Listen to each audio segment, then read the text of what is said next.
본 방송에서 제공하는 투자 정보는 투자 판단에 대한 조언입니다. 방송에서 제공하는 주식의 가치, 가격 상승 및 하락에 대해서는 방송사에서 보장하지 않습니다. 네, 글로벌 증시와이드 출발합니다. 안녕하세요, 이소연입니다. 간밤 미증시 3대 지수는 보합권 내에서 혼조 흐름을 보였습니다. 전날과 같은 양상이고요. 나스닥만 소폭 오른 채 강보합권에서 마무리를 지었습니다. 전날 미증시는 국채 수익률이 높아지면서 3개월 만에 10년물 기준으로 4.2%를 돌파했는데요. 그로 인해서 주식시장이 더욱 출렁이는 모습을 보였습니다. 자세한 소식은 글로벌 헤드라인 열어보겠습니다. 화면 살펴보시죠. 첫 번째 헤드라인입니다. 국채 금리 상승에 짓눌린 투심, 다우 S&P 500 하락. 도널드 트럼프 전 대통령의 당선 확률이 높아지면서 그의 감세 그리고 관세 정책에 많은 관심이 집중되고 있습니다. 그렇게 된다면 인플레이션이 다시 자극될 우려가 높아지고 고금리 장기화에 대한 우려 역시도 함께 높아지고 있는 그런 상황인데요. 국채 금리 지금 10년물 기준으로 4.2%를 3개월 만에 돌파했고요. 그로 인해 주식시장은 다시 한번 침체된 분위기가 나오고 있습니다. 다우와 S&P 500 지수 사상 최고가 행진을 멈추고 하락세 이틀 연속 보여주고 있습니다. 자, 그럼 두 번째 헤드라인 열어보겠습니다. 테슬라 실적 발표 하루 앞두고 0.4% 하락. 다만 많은 전문가들은 이번 3분기 실적 그렇게 크게 높지 않을 것이다라고 미리 예고를 하고 있기 때문에 이번에 테슬라 실적 발표는 어느 정도 차익이 나올 것인지에 대한 관심이 조금 더 모아지고 있는 분위기입니다. 자, 그럼 세 번째 헤드라인 열어보겠습니다. GM 전기차 부문에서 손익분기점 근접 10% 폭등. 이번 GM이 EPS가 크게 개선됐다라는 소식이 함께 들려오면서 하루 만에 주가가 10% 넘게 폭등했습니다. 이와 관련된 우리 관련된 주식들도 함께 살펴보시면 더욱더 좋을 것 같습니다. 자, 그럼 마지막 헤드라인 열어보겠습니다.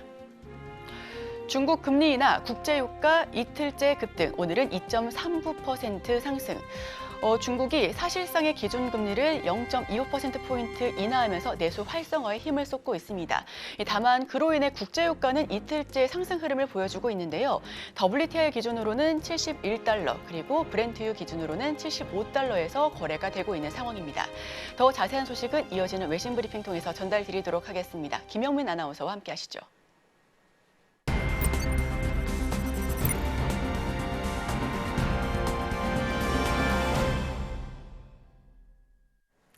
아침에 읽는 어젯밤 미증시 이야기 종목 브리핑 시작해 봅니다. 간밤 뉴욕 증시 3대 지수는 다우존스 산업평균 지수, S&P 500 지수가 이틀 연속 하락하는 모습을 보였고요. 나스닥만 소폭 상승했습니다. 모두 보합권에서 움직이긴 했지만 자세히 살펴보면 다우존스 0.02% 빠지면서 42,925선에 S&P 500 지수는 0.05% 하락한 5,851포인트 선에 그리고 나스닥은 강보합권으로 0.18% 상승하며 18,573포인트 선에 마무리를 지었습니다. 국채 수익률이 급등하면서 미증시가 하방 압력을 크게 받는 모습이었는데요. 그럼에도 불구하고 주요 기업들이 3분기 호실적을 속속 발표하면서 낙폭을 조금은 줄여내는 모습이었습니다. 국채 살펴보시면 미 10년물 국채 금리는 큰 폭 상승해서 4.2%를 돌파했습니다. 7월 이후 3개월 만에 처음인데요.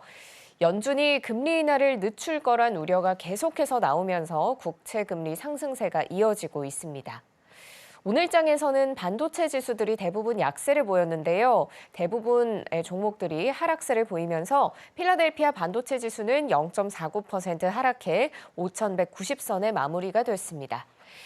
국제 유가는 중동의 지정학적 불안감에 더해서 또 트럼프 트레이드가 확산하면서 급등세를 보이고 있습니다. 1.8%나 올라서 71.3달러, 배럴당 70달러대 선을 회복을 한 모습입니다. M7 종목들 위주로도 자세히 살펴볼까요? 반도체주들은 약세를 보였고 빅테크 기업들은 강세를 보이는 모습이었습니다. 먼저 애플인데요. 이어가던 상승세를 오늘은 잠깐 멈추는 모습입니다. 0.26% 하락한 235.86달러에 거래를 마쳤습니다. 하지만 여전히 모건 스탠리는 애플을 탑픽으로 유지했고요. 이런 상황에서 팀 쿡 CEO가 중국을 방문했습니다. 중국 시장과의 스킨십을 좀 넓혀가는 그런 모습인데요. 지난 3월에 이어서 올해만 두 번째 방문입니다. AFP 통신은 이에 대해서 애플의 주요 시장인 중국에서의 매출 회복을 위한 움직임이라고 평가했습니다. 마이크로소프트는 큰 폭 상승했습니다. 2.08% 올라서 427달러 선의 종가를 형성했습니다. 루프캐피탈은 마이크로소프트에 대한 3분기 호실적 기대하면서 매수 유지를 제안했고요. 엔비디아를 살펴보면 어제는 엄청난 기록을 세웠지만 오늘은 숨고르기에 들어가는 모습입니다. 약보합권에서 마무리가 됐는데 하락했지만 여전히 140달러대를 훌쩍 웃도는 종가를 형성했습니다. 알파벳도 살펴보면 0.66% 상승해 165달러 선에 장을 마무리 지었습니다. 자, 다음으로 아마존 살펴볼 텐데요. 0.33% 상승해서 189달러 선의 종가가 형성이 돼 있습니다. 장 마감 직전에 아마존과 관련한 속보가 전해졌는데 CNBC 보도에 따르면 아마존은 쇼핑몰과 오프라인 매장에서 당일 배송을 제공하는 서비스를 중단한다고 밝혔습니다. 이 문제의 정통한 소식통에 따르면 아마존은 아마존 투데이라는 서비스를 중단했고 또 이를 축소하기 시작할 예정입니다. 이들은 이 프로그램이 12월 2일까지 중단될 거라고 밝혔는데요. 아마존은 CNBC에 일부 리테일 파트너는 1월 24일까지 아마존 투데이에서 주문을 처리할 수 있다고 밝혔습니다. 약 300명의 직원이 지금 아마존 투데이에서 일하고 있었던 것으로 전해지는데 일부 직원은 해고될 것으로 보입니다. 아마존 투데이 서비스 중단은 회사의 비용 절감 노력의 일환으로 보입니다. 자, 다음 메타 플랫폼스 살펴보겠습니다. 역시 큰 폭으로 상승하면서 581달러 선의 종가를 형성했습니다. 뱅크 오브 아메리카는 메타가 AI 분야에서 입지를 굳혔다면서 매수 의견을 유지했습니다. 메타는 유명인 사진을 이용한 사기를 걸러내기 위해서 얼굴 인식 기술을 활용한다는 방침인데요. 이 얼굴 인식 기술을 또 계정이 잠긴 사용자를 지원하는 데도 사용할 거라고 밝혔습니다. 일부 사용자는 계정이 잠긴 경우에 신분증 제출이나 신원 확인 서류를 제출하는 대신에 비디오 셀카를 제출할 수 있다고 합니다. 자, 마지막으로 브로드컴 역시 반도체 종목들이 좀 하락세를 보이면서 오늘은 0.34% 빠지는 모습이었습니다.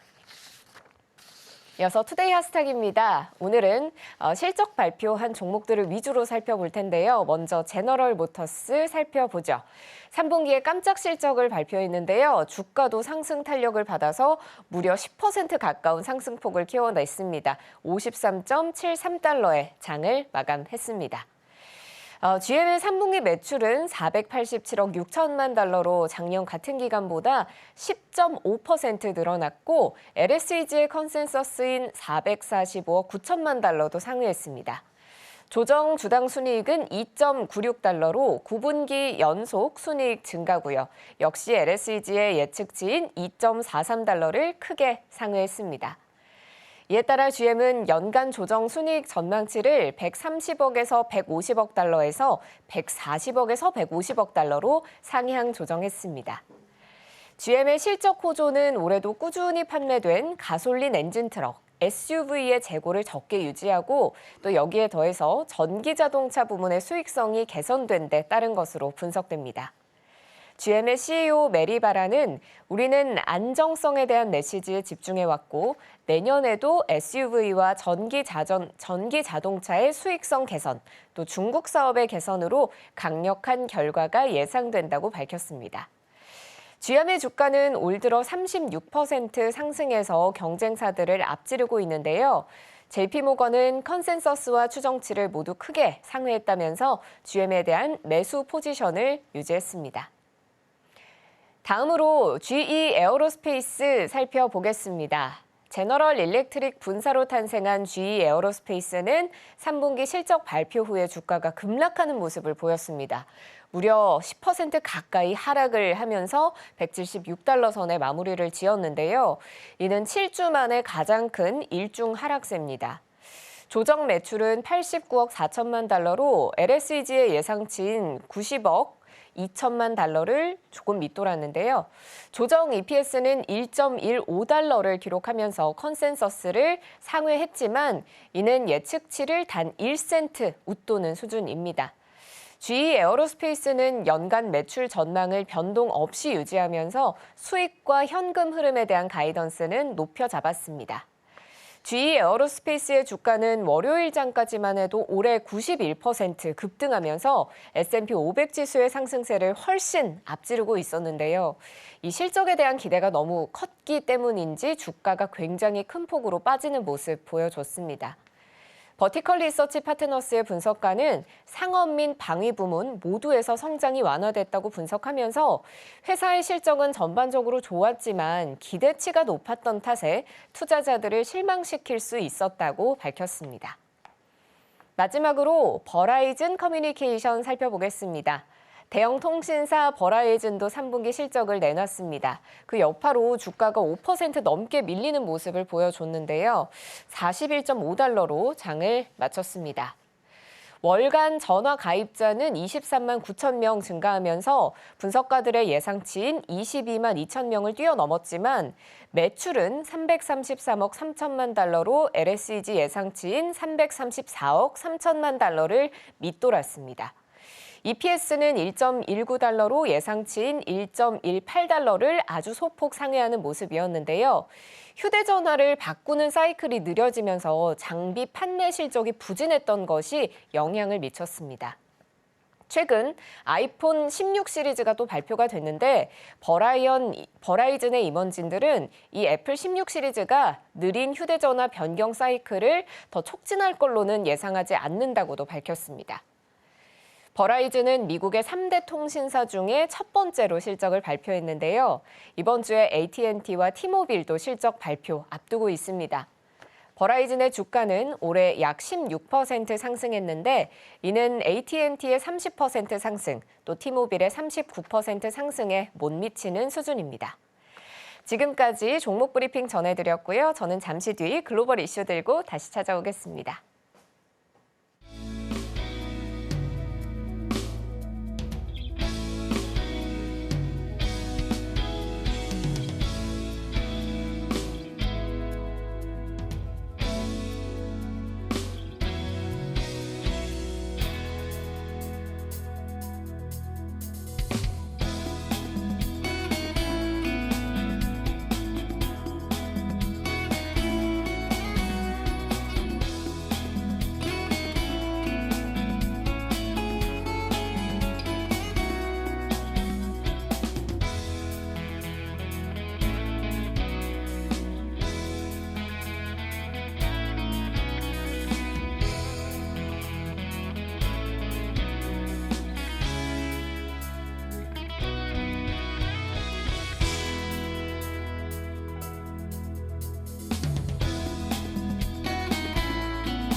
네, 글로벌 마켓 리뷰 시간입니다. 함께 하실 분은 레그넘 투자자문 이춘광 대표님 모셔보겠습니다. 어서 오세요. 네, 안녕하세요. 네, 저희 주간 글로벌 이슈 돌아보는 시간입니다. 미국 대선이 11월 5일로 확정이 됐는데 약 2주 정도 남았습니다. 정말 코앞으로 다가왔고요. 현재 판도와 함께 어떤 부분 주목해야 될지 말씀 부탁드릴게요. 이미 다 잘 아시는 대로 이제 트럼프가 최근에 들어서 이렇게 여러 발표들 약진을 하고 있죠. 약진을 하고 있죠. 저 개인적으로는 트럼프가 이제까지는 계속 승기를 잡고 있었다라고 생각은 하지만 라스무센 리포트라든가 이런 것들을 보면 근데 이제 저희한테 중요한 건 이 해리스 후보하고 트럼프 후보하고의 이 정책이 어떻게 다른지가 중요한 거 아니겠습니까? 잠깐 두 번째 차트를 좀 이게 이제 최근에 승률이 계속 높아졌다는 거고요. 최근 2주 동안 계속 제가 팔로우하고 있는데 데일리 베이스로 계속해서 트럼프가 올라가고 있습니다. 당연한 결과가 아닌가 저는 개인적으로 그런 판단을 하고 있고요. 중요한 건 이 다음 페이지 한번 띄워주시면 이제 정책이 어떻게 다른지를 한번 봐야 될 것 같은데 우리한테 직접적으로 영향을 미치는 건 이제 대중국 정책이라든가 경제 외교 부분이 되게 중요하겠죠. 경제 외교 부분은 제가 오늘 이 자리를 빌어서 말씀을 드리고 싶은 것은 경제 외교 부분이 해리스든 트럼프든 크게 다르지 않습니다. 대외 정책이라든가 패권과 관련한 이런 정책들은 미국 같은 경우 아주 독특한 게 이 공화당과 민주당이 아주 그 피 터지는 싸움을 하는 것처럼 보이지만 항상 원보이스를 내는 나라예요. 그렇기 때문에 쭉 읽어보시면 뭐 워딩이 좀 틀리긴 하지만 크게 우리나라 그 대외 정책에 있어서는 크게 다르지 않다는 점을 말씀을 드리고, 중요한 건 트럼프 같은 경우는 크게 보면 규제 완화, 자국 우선주의. 그런데 해리스도 마찬가지일 겁니다. 이번에 그 바이든 정부 때 정책을 보면 언론에 많이 이게 오르내리질 않아서 그렇지 대중국 제재를 훨씬 더 강화하고 있는 추세란 말이죠.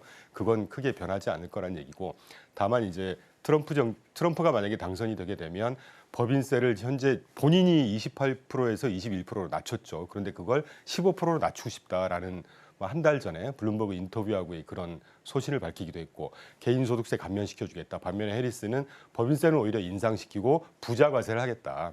이런 면에서 조금 다르다고 봐야 되는 것이고, 중요한 건 저 밑에 쭉 보시면 이 투자 관련해서는 제가 한 칸으로 통일해서 보여드린 게 인프라 투자를 공격적으로 확대하겠다. 그러니까 미국 경제의 어떤 강건함을 위해서, 경제 성장을 위한 투자는 항상 같은 스탠스를 내는 그런 것들을 좀 집중을 해보셔야 될 것 같고, 그리고 대중국 정책에 있어서는 이 부분이 좀 극명하게 갈리죠.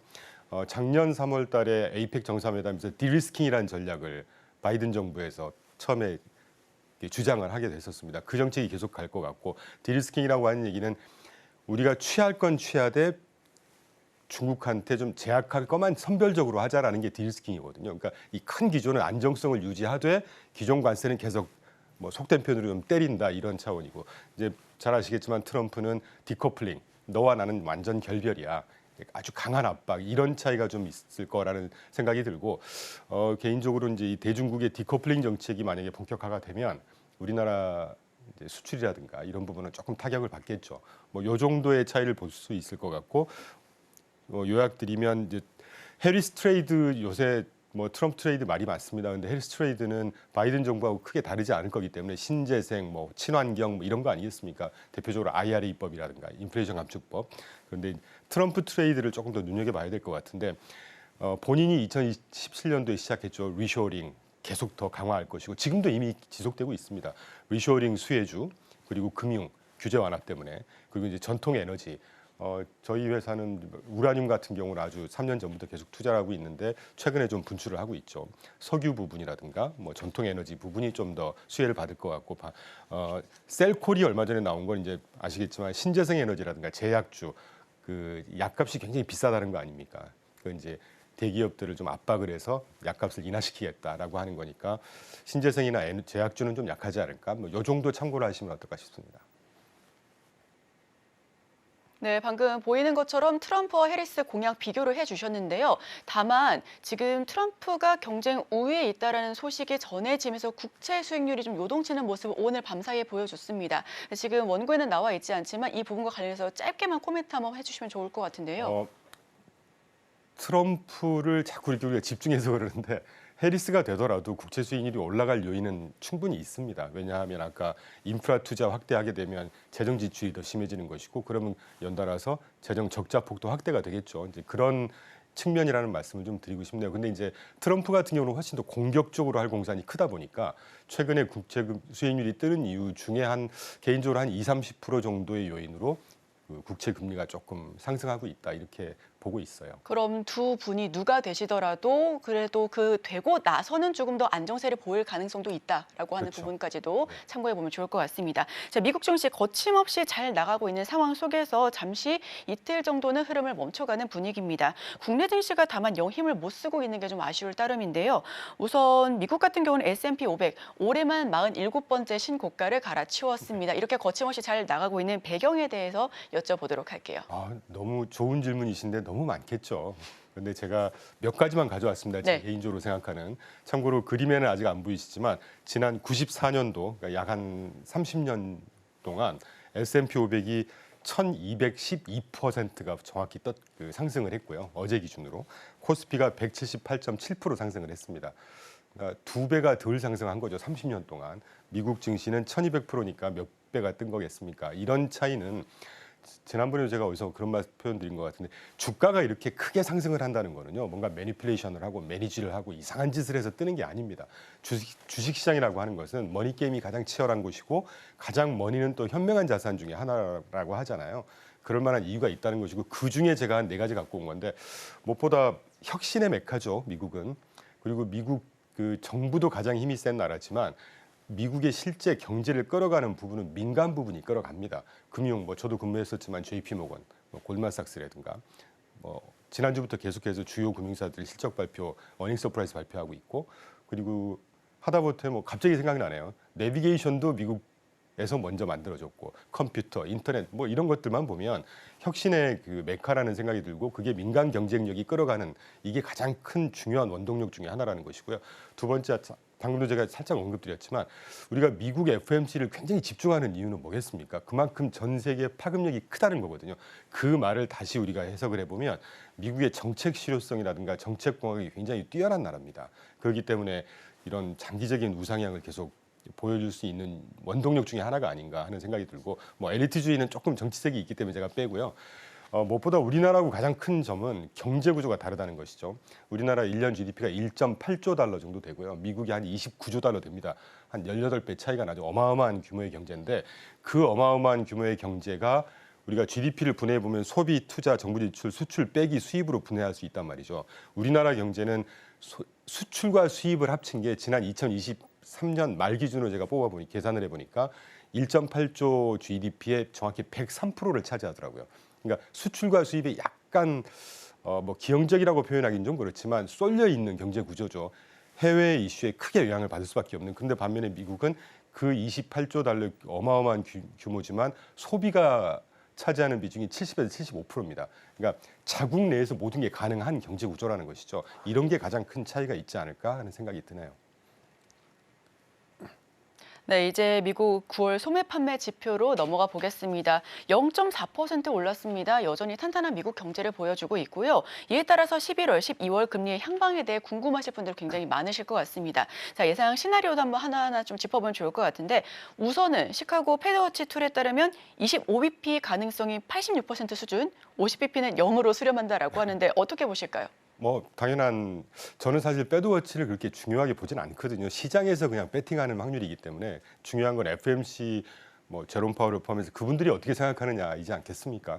사실 이렇게 전망한다는 게 의미는 없다고 생각하는데 첫 번째 제가 2가지만 강조드리고 싶어요. 첫 번째는 FMC가 지상 과제 미션이 뭐냐면요. 가장 첫 번째 맥시멈 인플로이먼트 완전 고용, 물가 안정, 더 나가서는 금융 시스템 안정 이겁니다. 그럼 이제 그 3가지를 달성하기 위해서 패드가 어떻게 갈지를 한번 보자는 거죠. 그 전에 패드라는 곳은 미국뿐만이 아니라 전 세계 금융시장 경제에 굉장한 파급력을 갖고 있고 그걸 본인들도 잘 아세요. 19명 위원 플러스 투표권이 있는 분들이 다 아시는데 그래서 중요한 것은 패드가 보드 가이던스나 어떤 우리가 이렇게 FMC 회의하고 나서 이렇게 코멘트를 하고 미디어 인터뷰를 한단 말이죠. 그 기능 자체가 보드 가이던스 기능입니다. 아주 독특하죠. 우리가 이번에 이런 결정을 했고 앞으로 이렇게 갈 거니까 시장도 이런 방향으로 같이 갑시다라고 해서 시장의 큰 변동성을 줄여주는 역할이란 말이에요. 그러면 패드가 보통 이렇게 금리를 인상을 시키거나 인하시키는 스케줄을 시작을 하게 되면 단발성으로 한 번 하고 멈췄다가 또 다르게 가고 이러지 않습니다. 왜 그러냐면 중앙은행이라고 하는 것은 굉장히 중요한 정책 집행기관이고 그 정책 집행기관이 일관성이 있어야 되는 것이고 그러기 위해서는 뭐 과학적인 분석 이런 게 뒷받침이 돼야 되는 거 아니겠어요? 그런 차원에서 장장 30개월 만에 금리 인하 사이클을 개시를 했습니다. 물론 50bp는 좀 예외였어요. 저는 개인적으로 한 25bp가 당연하다고 봤는데 그건 이제 지난번에 우리 표현했지만 8월 달에 올린 걸 좀 못 올리고 한꺼번에 2차례 걸 했다고 보는데 그렇기 때문에 이번에 한 번 하고 나서 또 멈춘다 이건 좀 아닌 것 같습니다. 그리고 또 하나는 아까 언급해 주신 대로 소매 판매라든가 뭐 모든 게 다 아주 강건한 경제 그 모습을 보여주고 있지만 유일하게 이제 노동 시장이 조금씩 절대 이런 표현 드린다고 해서 안 좋다고 오해하지 마시는데 조금씩 감속을 하고 있단 말이죠.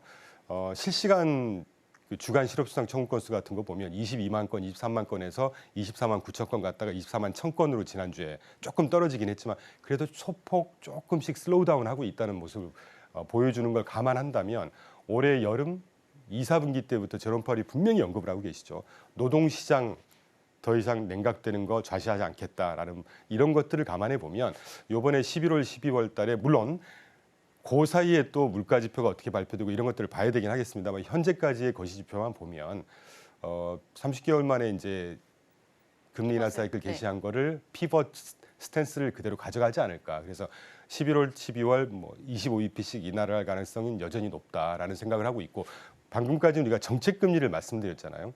정책 금리보다 더 시장에 큰 영향을 미치는 건 우리가 아까 사담 나눴지만 시장 금리가 굉장히 중요합니다. 정책 금리 그래프에 보시는 대로 2년, 5년, 10년짜리가 단기, 중기, 장기 금리죠. 10년 국채 금리하고 2년 국채 금리를 보시면 2023년 작년 7월 현재 2년 국채 금리가 4.94였던 게 지금 현재 한 1년 2개월, 3개월 지나서 3.571%로 떨어졌어요. 거의 1%가 하락을 했습니다. 반면에 10년물 국채 금리를 보시면 3.86이었던 1년 반 전에 지금 현재 4.2% 가까이 됩니다. 어제 또 올랐으니까 4.2% 깨졌죠. 이 말은 무슨 말이냐면 장기 국채 금리가 결정되는 요인은 여러 가지가 있습니다만 세 가지만 요약을 하면 물가, 수급, 경제 성장세란 말이에요. 물가 아직 이제는 조금 더 슬로우 다운하는 트랙으로 가고 있습니다. 크게 문제 없다고 보죠. 수급 문제 없다고 봅니다. 경제 성장이 최근에 경제 성장세가 계속해서 상향 조정되고 있어요. 그걸 반영하는 게 아닌가 하는 생각이 들죠. 물론 그 외에 한 20% 비중으로 트럼프가 집권을 하면 재정 집행이 세질 거고 재정 적자가 이제 이런 요인도 있긴 하겠습니다만 그래도 메인스트림으로 우리가 봐야 되는 거는 경제 성장세를 반영하는 게 아닌가 싶어요. 참고로 저희는 4에서 한 4.5 정도가 적정한 10년 국채금리 밴드라는 견해를 연초부터 갖고 있었다는 얘기를 말씀을 드리겠습니다.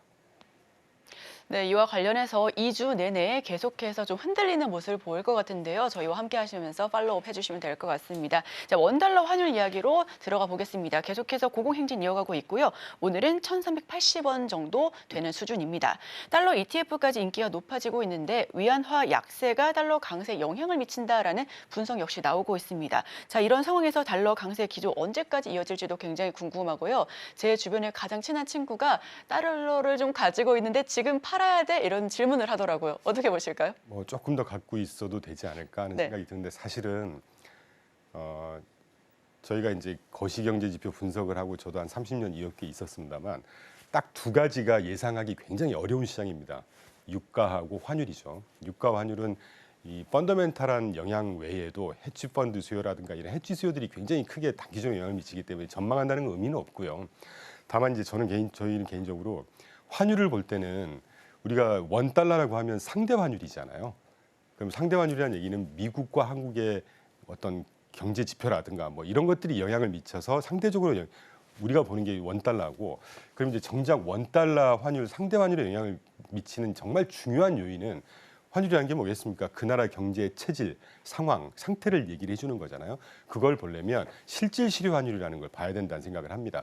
저는 개인적으로 환율을 전망하고 싶진 않지만 전망을 할 필요가 있다고 할 때 항상 이 실질 실효 환율을 보거든요. Real Effective Exchange Rate라고 해서 REA라고 합니다. REER이라고 하는데 지금 보시는 그래프에서 파란색이 US 달러의 실질 실효 환율이에요. 실질 실효 환율이라는 게 뭐냐면 어떤 한 나라가 무역을 하는 그 무역 상대국의 상위 7개 나라의 구매력을 비교해서 아주 정말 펀더멘탈한 오소독스한 그 나라의 어떤 그 통화의 구매력을 나타내는 게 실질 실효 환율이라고 보거든요.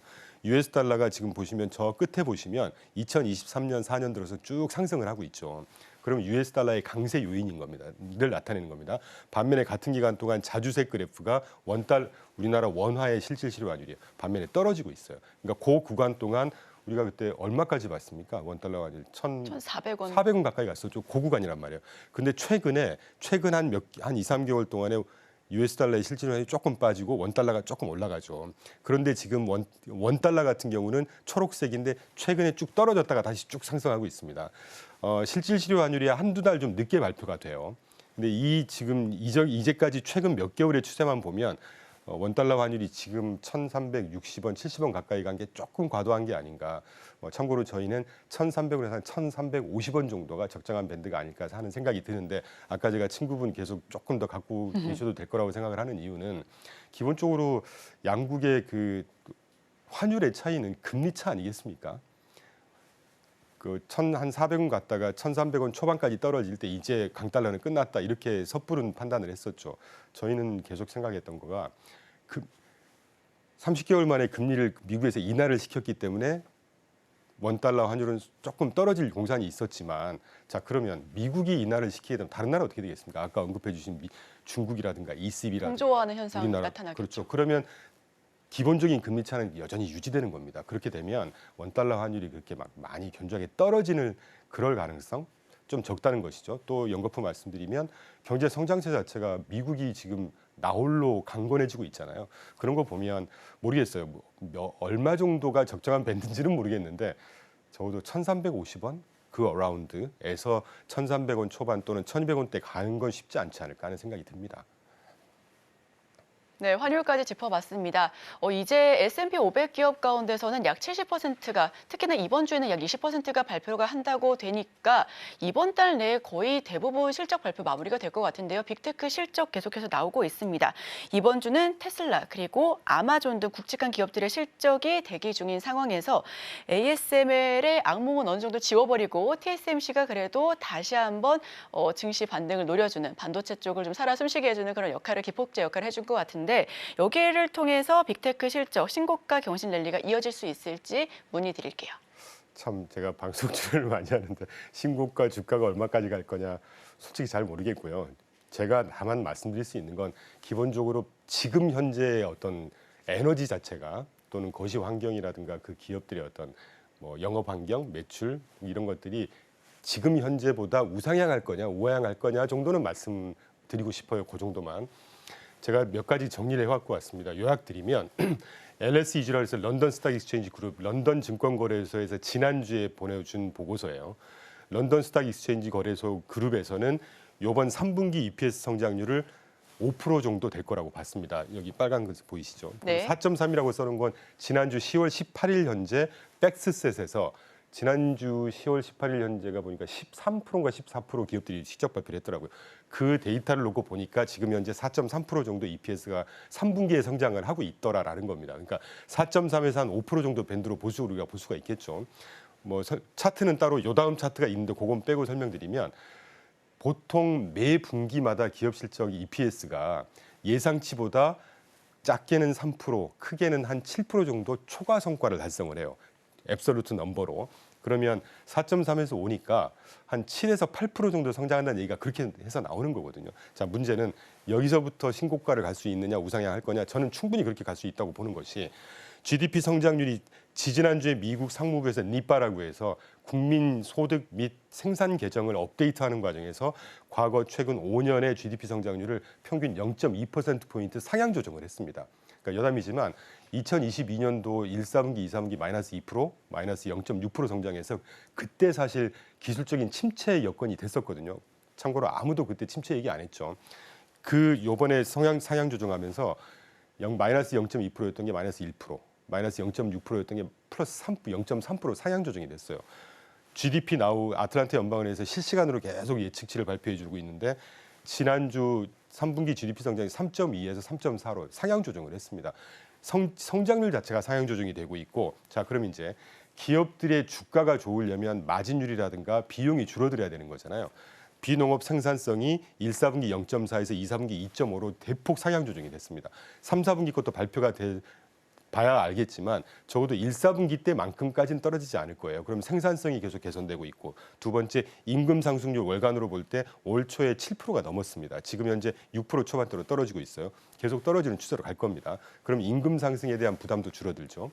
마지막으로 수입 물가를 한번 보시면 올해 4월 달에 먼스온먼스로 월간으로 0.9였다가 7월 달에 0.1, 9월 달에 0.4 소폭 뜨긴 했지만 그래도 큰 흐름에서는 떨어지고 있습니다. 그렇다 그러면 기업의 비용 문제라든가 그리고 성장성이 좋다는 얘기는 매출 환경 개선되고 있다는 얘기죠. 생산성 좋아지고 그러면 지금 수준에서 적어도 우상향할 수 있는 에너지가 더 많아 보이지 않을까 하는 생각을 하고 있는 것이죠. 그리고 또 하나는 아까 LSEG에서 올 3분기 5% 성장한다고 봤는데 그중에 각 업종별로 라이언 쉐어가 뭐냐. 그러니까 어떤 업종들이 가장 크게 기여를 하고 있느냐를 산술적으로 계산해 보니까 IT에서 엔비디아, 마이크론, 애플, 커뮤니케이션 서비스, 메타, 알파벳, 컨슈머 디스크레셔너리, 아마존. M7에서 거의 5개 회사가 지금 가장 큰 EPS 성장에 기여하고 있습니다. 성장세가 계속 살아있는 것처럼 우리가 볼 수 있지 않을까 하는 생각을 하고 있는 것이죠. 네, 그럼 마지막으로 아주 짧게만 여쭤보도록 하겠습니다. 글로벌 증시 체크포인트 이번 주 어떻게 보실까요? 이번 주는 이제 결국 금리일 테고 이제 물가 상승세가 다시 오지 않을까 하는 걸 조금 더 촉각을 곤두세우고 있습니다. 저희는 그 정도만 말씀드리죠. 네, 알겠습니다. 금리와 물가 조금 더 촉각을 세워서 살펴보자라는 이야기를 나눠봤습니다. 지금까지 레그넘 투자자문 이춘광 대표와 함께했습니다. 오늘 말씀 고맙습니다.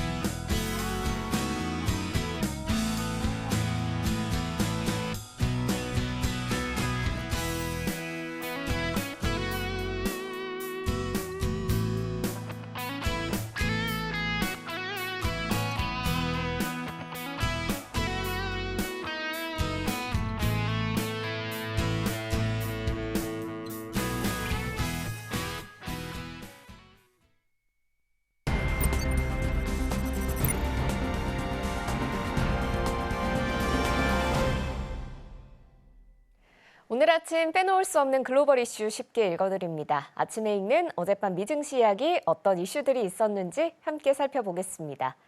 첫 번째 소식입니다. 국제통화기금 IMF는 내년 세계 경제가 올해와 비슷한 속도로 성장할 것으로 전망했습니다. IMF는 현지 시간 22일 발표한 세계 경제 전망에서 올해 세계 경제 성장률을 지난 7월 전망과 동일하게 3.2%로 유지하고 내년 성장률은 3.2%로 내다봤습니다. 하지만 지역별로는 일부 조정이 있었는데요. 미국의 올해 성장률은 2.8%로 전망하며 지난 7월보다 0.2%포인트 높였습니다. 소비와 비주택 투자가 예상보다 강했기 때문인데 특히 소비는 저소득 가계를 중심으로 한 실질 임금 증가에 힘입어 견조했다고 평가했습니다. 미국의 내년 성장률은 2.2%로 낮아질 걸로 전망했지만 이 역시 7월의 전망보다는 0.3%포인트 높은 수준입니다. 유로존은 올해 0.8%, 내년 1.2%의 성장을 예상했는데 이는 7월보다 모두 하향 조정된 수치입니다. 일본은 올해 성장률이 0.3%로 지난 7월보다 0.4%포인트 하향 조정됐지만 내년은 민간 소비 확대로 인해 성장률이 1.1%로 개선될 것으로 예상했습니다. IMF는 한국 경제가 올해 2.5%, 내년에 2.2% 성장할 것으로 예상했는데요. 이는 지난 7월의 전망과 같습니다. IMF는 세계 인플레이션이 점차 낮아질 것으로 예상하면서도 지난 7월에 비해 세계 경제에 대한 하방 위험은 증가하고 있다고 분석했습니다. 다음 소식입니다. 국제통화기금 IMF의 크리스탈리나 게오르기에바 총재가 고물가로 인한 고통이 지속될 것이라며 우려 요인에 주의를 기울여야 한다고 밝혔습니다. 게오르기에바 총재는 현지 시간 21일 IMF 세계은행그룹 연차 총회 연설에서 물가 상승 때문에 우리 모두가 느끼는 고통은 지속될 것이라며 고물가는 세계 많은 사람을 매우 분노하게 한다고 말했습니다. 그는 저성장과 많은 부채의 조합이라는 가혹한 상황에서 고물가까지 겪고 있다고 우려했는데요. 물론 세계 경제가 꽤 잘 작동하고 있지만 우려 요인들에 대한 주의가 필요하다고 강조하면서 세계 경제에 비해 무역이 약간 느리게 성장하고 있다고 지적했습니다. 다음 소식입니다. 미국 경제가 견조하고 또 미 대선을 앞두고 향후 물가에 대한 불확실성이 높아지자 금리 인하에 대한 속도 조절이 필요하다는 목소리가 나오고 있는데요. 이런 가운데 연준이 금리 인하 기조를 유지해야 한다는 목소리가 나왔습니다. 메리 데일리 미국 샌프란시스코 연방준비은행 총재는 현지 시간 21일 월스트리트저널 테크라이브에서 연준이 경제 상황에 따라 통화정책 조정을 계속할 것이라고 밝혔습니다. 그러면서 연준의 지난달 B컷 단행에 대해 노동시장이 더 악화하는 것을 보고 싶지 않아서 당시 50베이시스 포인트 인하를 강력히 지지했다고 강조했습니다. 11월 회의는 데이터에 의존할 것이라고 밝힌 메리 데일리 총재는 금리 인하를 중단해야 할 이유를 아직 보지 못했다고 평가했습니다. 다음 소식입니다. 미 대선에 대한 불확실성 등으로 금값이 고공행진하고 있습니다. 트럼프 공화당 후보의 당선 가능성이 더 높다는 예측이 나오자 안전자산 선호 심리로 인해 금으로 투심이 몰리고 있는 건데요. 금값은 또다시 사상 최고치를 경신했습니다. 현지 시간 22일 기준 금 선물은 코맥스에서 전 거래일보다 0.76% 상승한 온스당 2,759달러를 기록했습니다. 국제 금값은 올 들어서만 30% 넘게 상승했는데 여기에는 전 세계 중앙은행들의 공격적인 금 매입, 또 미국의 금리 인하 기대감 등이 영향을 미쳤다는 분석입니다. JP모건은 금 강세가 다음 달까지 지속될 것이라면서 미 대선에 트럼프 후보가 당선되면 미 재정 우려, 인플레이션 재발, 지정학적 및 무역 긴장 증폭 등으로 인해 금값이 추가 상승할 수 있다고 전망했습니다. 다음 소식입니다. 유럽 최대 금융기업인 HSBC가 조직 개편안을 내놨습니다. 이는 조지 엘 헤데리 CEO가 지난달 초에 공식 취임한 지 한 달 반 만인데요. 이는 10년 만에 가장 큰 규모의 조직 개편안으로 비용 절감을 목표로 합니다. HSBC는 이번 조직 개편을 통해 영국과 홍콩 사업부를 분리 운영하고 글로벌 상업과 투자은행 업무를 통합합니다. 통합부문은 마이클 로버츠 HSBC 미국 및 미주 지역 CEO의 지휘 아래 놓이게 되고 국제자산과 프리미어 뱅킹 사업부도 신설하기로 했습니다. 사업지역 역시 새롭게 조정됐는데요. 아시아, 태평양, 중동을 담당하는 동부시장과 영국, 유럽, 미국의 사업을 담당하는 서부시장으로 나누기로 했습니다. 특히 이번 조직 개편에서 팸 카우르 신임 CFO가 임명됐는데 여성 CFO 임명은 HSBC 역사상 처음입니다. 엘 헤데리 CEO는 성명에서 이번 조직 개편이 동료들이 고객들에게 서비스를 제공하고 또 그룹의 성공적인 미래를 만들어 나가는 걸 더 쉽게 만들어줄 거라고 밝혔습니다. 하지만 일부 불확실성도 존재하는데요. 사업이 합병되고 또 오랜 지역 사업부를 일부 폐지하면서 얼마나 많은 일자리가 사라질지 알 수 없고 주주들은 이번 개편으로 회사가 얼마나 많은 비용을 절감할 수 있을지도 궁금해했습니다. 마지막 소식입니다. 테슬라 CEO 일론 머스크가 지난 10일 자율주행 로보택시를 공개하는 행사에서 영화 블레이드 러너 2049의 이미지를 허락 없이 사용했다는 이유로 영화 제작사 측으로부터 소송을 당했습니다. 영화 제작사인 엘콘 엔터테인먼트는 로스앤젤레스 지방법원에 제기한 저작권 침해 소송에서 머스크와 테슬라가 영화 장면 사용을 요청했으나 거부했었다고 밝혔는데요. 엘콘 측은 요청을 거부하자 머스크가 영화와 똑같은 이미지 대신 AI로 합성한 비슷한 이미지를 사용했다고 지적했습니다. 그러면서 인공지능으로 비슷한 영상을 만들어 사용하는 건 신의 성실에 위반하는 고의적이고 악의적인 도박이라고 비난했습니다. 또 엘콘은 현재 아마존 프라임 비디오에서 새롭게 제작 중인 TV 시리즈인 블레이드 러너 2099 제작에 다른 자동차 브랜드와 제휴 협상을 진행하고 있다면서 테슬라의 비슷한 이미지 사용이 이런 협상에 방해가 될 수 있다고 밝혔습니다. 블레이드 러너 2049에는 라이언 고슬링이 바이오 공학으로 만들어진 인간을 연기하며 완전 자율주행차를 타는 모습이 나옵니다. 지금까지 아침에 읽는 어젯밤 미증시였습니다.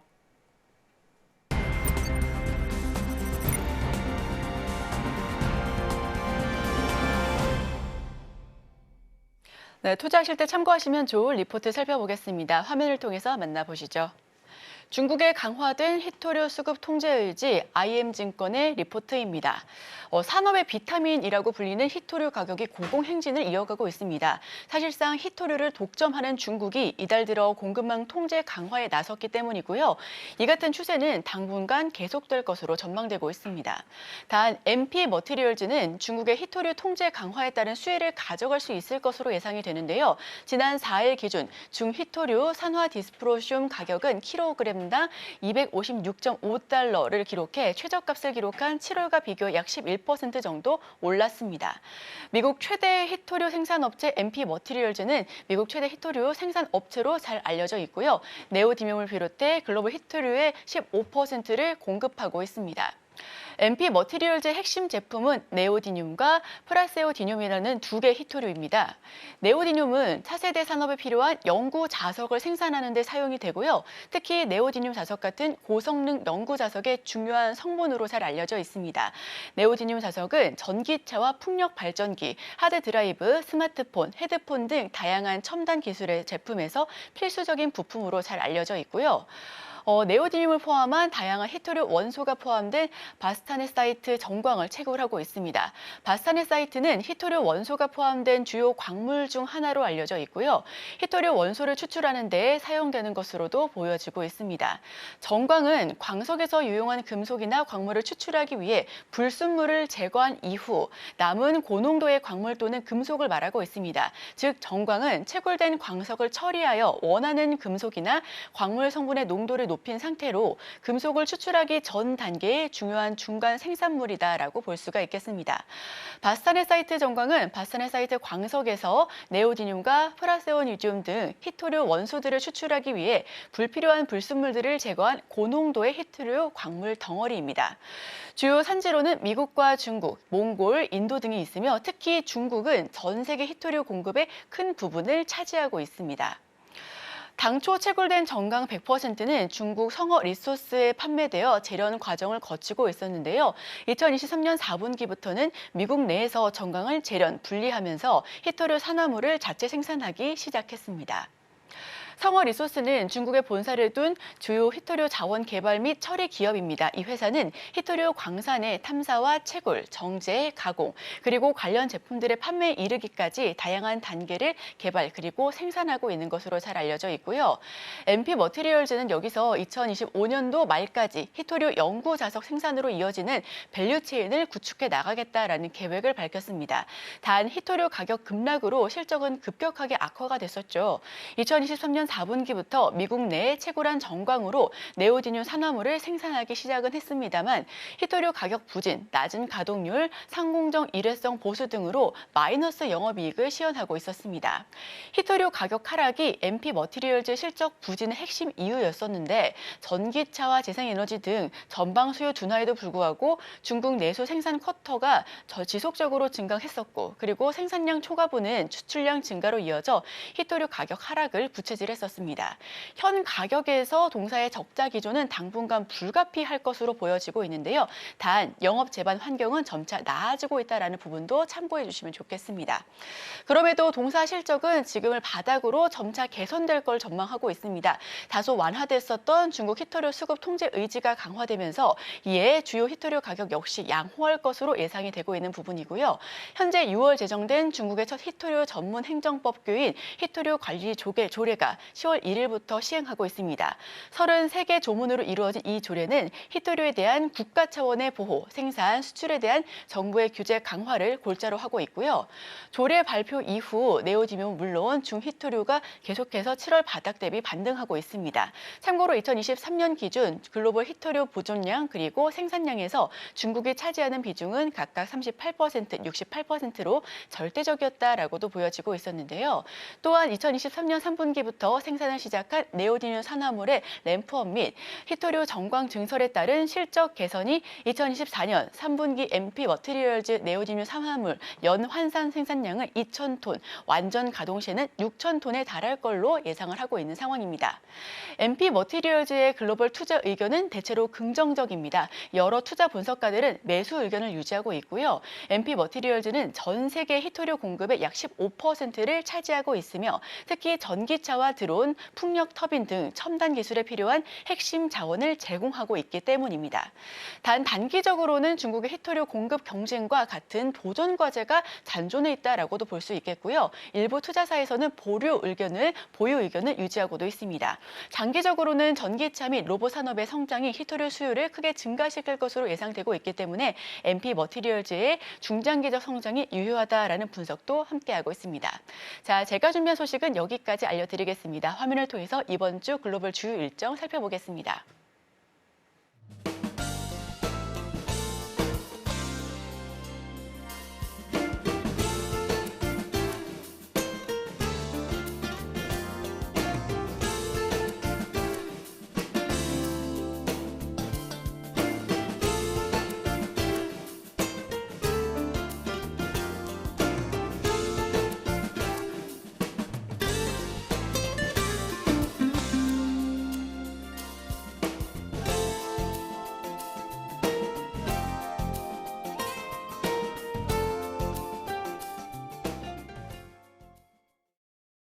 네, 저희가 준비한 소식은 여기까지입니다. 계속해서 출발 증시와이드가 방송되니까요. 더 다양한 인사이트 가져가시길 바랍니다.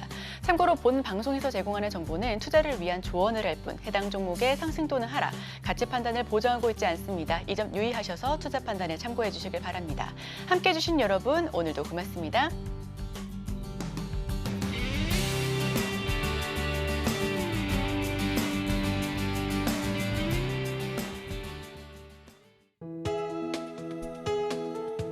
본 방송에서 제공하는 투자 정보는 투자 판단에 대한 조언입니다. 방송에서 제공하는 주식의 가치, 가격 상승 및 하락에 대해서는 방송사에서 보장하지 않습니다.